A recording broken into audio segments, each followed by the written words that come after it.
আজকের দিনের শুরুটা এত সুন্দরভাবে হয়েছে, আসুন আপনাদের সাথে শেয়ার করি। আসসালামু আলাইকুম, সবাই কেমন আছেন? আশা করি ভালো আছেন। আর আমরাও আলহামদুলিল্লাহ অনেক ভালো আছি।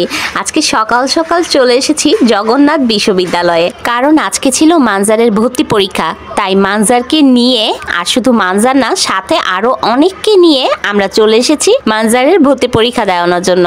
মানজারকে হল রুমে ঢুকিয়ে দিয়ে এখন আমরা সবাই চলে আসলাম জগন্নাথ বিশ্ববিদ্যালয়ে। আর এখানের পরিবেশটা আমার কাছে অনেক বেশি ভালো লাগে। আর সকাল সকাল যেহেতু এসেছি, তাই ভাবলাম ওদের ক্যান্টিনে বসে নাস্তাটা সেরে ফেলা যাক। জগন্নাথ বিশ্ববিদ্যালয়ের ক্যান্টিনের পরিবেশটাও আমার কাছে বেশ ভালো লাগে। এখানে এসেই প্রথমেই দেখে নিলাম ওদের আজকে সকালের নাস্তায় কি কি আছে। দেখে খাবার অর্ডার দিয়ে দিলাম, আর অর্ডার দেওয়ার সাথে সাথে আমরা খাবারও পেয়ে গেলাম। আর হ্যাঁ, আমার সাথে কে কে আছে আপনাদের তো বলাই হয়নি। আমার সাথে আছে আজকে বড় আপি, আম্মু, মানহা, আমরা চারজন মিলে আজকে এসেছি মানজারের স্কুলের ভর্তি পরীক্ষার জন্য। কথায় আছে না, কারো পৌষ মাস কারো সর্বনাশ। মানজার সেখানে পরীক্ষার হলে বসে বসে পরীক্ষা দিচ্ছে, আর আমরা এখানে সবাই মিলে মজা করে নাস্তা খাচ্ছি। আজকের নাস্তায় ওদের পরোটার সাথে ছিল ডাল।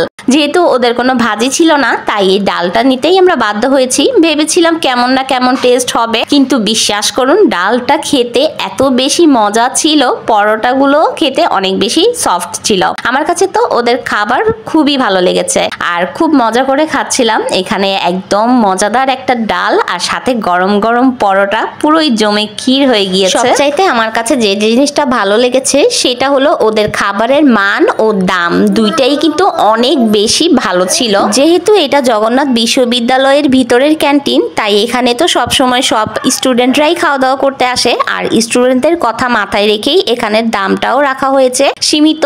মানে আমার কাছে এই জিনিসটা অনেক বেশি ভালো লেগেছে। আর দাম সীমিত থাকার কারণে যে খাবারের মান খারাপ থাকবে সেটাও না, খাবারের মানও কিন্তু বেশ ভালো ছিল। আমরা খুব মজা করে খাচ্ছিলাম।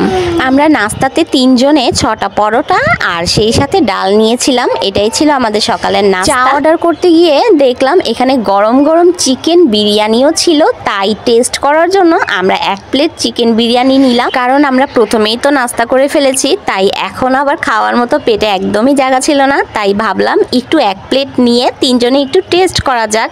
আমার কাছে এইটার টেস্টও অনেক বেশি ভালো ছিল, আর দামটাও ছিল অনেক বেশি সীমিত। আপনারাও এখানে এসে এই চিকেন বিরিয়ানিটাও টেস্ট করতে পারেন। একদম গরম গরম ছিল আর খেতে অনেক বেশি মজার ছিল। আমরা সকাল টাইমে যেহেতু নাস্তা করতে গিয়েছিলাম, ওই সময়টাই কিন্তু ক্যান্টিনে মানুষ ভরপুর ছিল, কিন্তু এত মানুষজন থাকা সত্ত্বেও কোনো ভিড় ভাট্টা চিল্লাচিল্লি এরকম কিছুই ছিল না।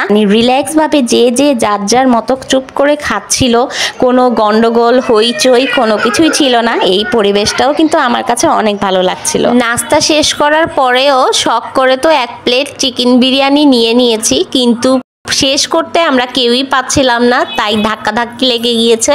এখানে জোর করে আমি বড়াপিকে খাইয়ে দিচ্ছিলাম, যে সবাই মিলে না শেষ করলে তো শেষ হবেই না। এখানে মানহা আমার কুলের মধ্যে এসে বসে পড়েছে। মানহা আমাদের সাথে ছিল, কিন্তু মানহা একদমই কিছু খাচ্ছিল না। সকালে নাস্তা করব অথচ নাস্তার মেনুর সাথে চা থাকবে না, এটা তো হতেই পারে না। তাই নাস্তা খাওয়ার শেষ বেলায় নিয়ে নিলাম গরম গরম চা। চাটা আমার কাছে সেরকম একটা ভালো লাগে নাই, কারণ চাটার মধ্যে অনেক বেশি মিষ্টি ছিল। যাই হোক, চা হাতে নিয়ে চায়ের কাপে চুমুক দিতে দিতে বাইরের দিকে বের হয়ে পড়লাম, যে একটু বাইরের সবুজ শ্যামলিটাই একটু উপভোগ করি। চারিপাশ এত বেশি সবুজে সবুজে ভরপুর ছিল, আমার কাছে বেশ ভালোই লাগছিল। ওই যে দেখেন ওখানে আম্মু, বড় আপি, মানহা, ওরা তিনজনেই আছে। এখানে কার একটা হুন্ডা পেয়ে এই বাইকের ওপর উঠে পড়েছে। আর মানহা ভাবছিল এটা ওর মামার বাইক। যেহেতু ওর মামার বাইক আছে, তাই ও যে বাইক দেখে সেটাই মনে করে ওর মামার। অন্য মানুষের বাইকে উঠেছে, তাও আবার শুধু উঠেই ক্ষান্ত হয়নি। এটা চলে না কেন, এটা চালানোর জন্য দীর্ঘ চেষ্টা তার। আমি এই ফাঁকে একটু চারিদিকটা ঘুরে ফিরে সুন্দর করে দেখছিলাম, আর আপনাদের জন্য একটু ভিডিও করছিলাম। সকালের ওয়েদারের সাথে না এই জায়গাটা আমার কাছে মনে হয় খুব সুন্দর লাগে, খুব মানিয়ে যায়। কারণ যেহেতু চারিদিক একদম সবুজে ভরপুর, আবার কি বলবো, এখানে সৌন্দর্যটাই অন্যরকম, বলে বোঝানোর মতো না। আমার কাছে তো বেশ ভালো লাগছিল। এখানে এখানে বড় বড় জগন্নাথ বিশ্ববিদ্যালয়ের বাসগুলোও যাচ্ছিল। মানহা এখানে এই বড় বড় বাসগুলো দেখে শুধু কান্না করছিল আর বায়না করছিল এই বাসগুলোর ভিতরে সে যাবে, এই বাসের ওপরে সে উঠবে, কিন্তু বাসের প্রত্যেকটা গেটের মধ্যেই তালা লাগানো ছিল, তাই আর ওকে নিয়ে যাওয়া সম্ভব হয়নি। আমাদের যেহেতু নাস্তা পানি খাওয়া শেষ, গল্পগুজব করা শেষ, বেশ অনেকক্ষণ এখানে সময় কাটিয়েছি আর ভালোও লেগেছে। এখন আমাদের ফেরার পালা, কারণ মানজারের পরীক্ষা শেষ হয়ে গিয়েছে। এখন মানজারের বের হওয়ার আগেই মানজারের স্কুলে যেতে হবে, মানে ও যেখানে অ্যাডমিশন দিচ্ছে সেই স্কুলে যেতে হবে। তারপর মানজারকে আমরা রিসিভ করে সোজা বাসায় চলে যাব।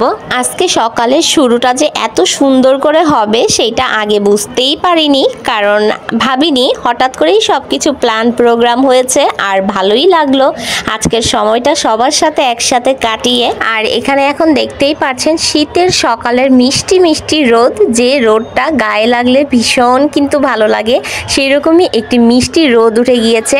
এই তো মানজারকে নিয়ে বের হয়ে গিয়েছি, মানে স্কুল থেকে বের হয়ে আমরা এখন এখানে রিক্সার জন্য অপেক্ষা করছি। আর মানজার এখানে বের হয়েই একদম পটর পটর করছিল, ওর পরীক্ষা অনেক বেশি ভালো হয়েছে, সে অনেক এক্সাইটেড।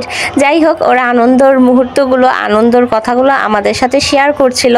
আর এখানে এখন আমরা রিক্সা নিয়ে সোজা বাসার উদ্দেশ্যে রওনা দেব। আর আমার আজকের ভিডিওটা আমি এখানেই শেষ করব। জানি না আপনাদের কাছে কতটুকু ভালো লেগেছে, অবশ্যই আমার ভিডিওটা ভালো লেগে থাকলে একটি লাইক, কমেন্ট, শেয়ার করে দেবেন। আর আমার জন্য, আমার পরিবারের জন্য দোয়া করবেন। আল্লাহ হাফেজ, আসসালামু আলাইকুম, টাটা।